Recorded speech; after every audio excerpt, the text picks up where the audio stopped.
Hello दोस्तों, कैसे हैं आप लोग। आशा करती हूँ आप सब अपने जीवन में खुश हों। तो आज हम आए एक नए कहानी के साथ, हरितालिका तीज शिव पार्वती से जुड़ी व्रत कथा। तो बने रहिए इस वीडियो में अंत तक हमारे साथ। हरितालिका तीज व्रत अब शाम के समय कथा सुनी जाती है। महिलाएं पूरा श्रृंगार करके एक जगह एकत्र होकर कथा सुनकर अपने अटल सुहाग की कामना करती हैं। हरितालिका तीज का व्रत पूर्ण रूप से माता पार्वती और भगवान शिव से जुड़ा है। कैसे माता पार्वती ने तपस्या करके भगवान शिव को अपने पति के रूप में मांग लिया, इस व्रत से जुड़ी कथा में भी इसी का जिक्र है। भाद्रपद मास के शुक्ल पक्ष की अक्षत्र नक्षत्र संयुक्त तृतीया के दिन इस व्रत को किया जाता है। इसे कजरी तीज भी कहते हैं। इस व्रत को करना भी किसी तपस्या से कम नहीं है। पूरे दिन व्रत में कुछ खाया और पानी तक नहीं पिया जाता। इस व्रत का पारण अगले दिन किया जाता है। व्रत के दिन शाम को कथा कहकर फल आदि ग्रहण किए जा सकते हैं। इस व्रत में कथा सुनने का खास महत्व है। शाम को पूजा करके कथा सुनी जाती है और फिर रात को जागरण किया जाता है। इस व्रत में मिट्टी के शिव पार्वती की पूजा होती है। माँ पार्वती को बांस की डलिया में सुहाग का सामान अर्पित किया जाता है। तीनों देवताओं को वस्त्र अर्पित करने के बाद हरितालिका तीज व्रत कथा सुननी चाहिए। इस दिन पूजा का मुहूर्त सुबह 6:30 बजे से लेकर 8:33 तक है। अगर प्रदोष काल में पूजा करना चाहते हो तो 6:33 से रात 8:51 तक कर सकते हैं। हरितालिका तीज की कथा के अनुसार माता पार्वती ने भगवान शिव के लिए कठोर तपस्या की।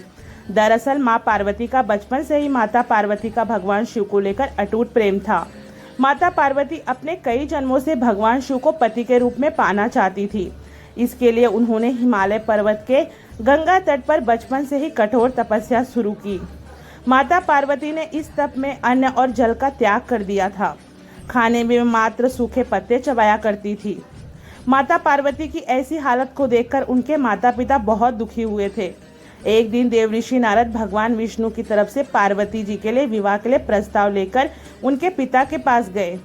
माता पार्वती के और पिता उनके इस प्रस्ताव से बहुत खुश हुए। इसके बाद उन्होंने इस प्रस्ताव के बारे में माँ पार्वती को सुनाया। माता पार्वती इस समाचार को पाकर बहुत दुखी हुई, क्योंकि वो अपने मन में भगवान शिव को अपना पति मान चुकी थीं। माता पार्वती ने अपने सखी को अपनी समस्या बताई। माता पार्वती ने यह शादी का प्रस्ताव ठुकरा दिया। पार्वती जी ने अपनी एक सखी से कहा कि वह सिर्फ भोलेनाथ को ही पति के रूप में स्वीकार करेंगी। सखी की सलाह पर पार्वती जी ने घने वन में एक गुफा में भगवान शिव की आराधना की। भाद्रपद तृतीया शुक्ल के दिन हसत नक्षत्र में पार्वती जी ने मिट्टी से शिवलिंग बनकर विधिवत पूजा की और रात भर जागरण किया। पार्वती जी के तप से खुश होकर भगवान शिव ने माता पार्वती को पत्नी के रूप में स्वीकार कर लिया था। कहा जाता है कि जिस कठोर तपस्या से माता पार्वती ने भगवान शिव को पाया, उसी तरह इस व्रत को करने वाली सभी महिलाओं को सुहाग की उम्र लंबी हो और उनका वैवाहिक जीवन खुशहाल रहे। माना जाता है कि जो इस व्रत को पूरे विधि विधान और श्रद्धा पूर्वक व्रत करती हैं, उन्हें इच्छा इस अनुसार व्रत प्राप्ति होती है। दोस्तों, अगर वीडियो अच्छा लगा हो तो एक लाइक ज़रूर कर दीजिए और हमें इस पे कमेंट कर दीजिए। तब तक के लिए हर हर महादेव। वो तो माँ पार्वती की जय।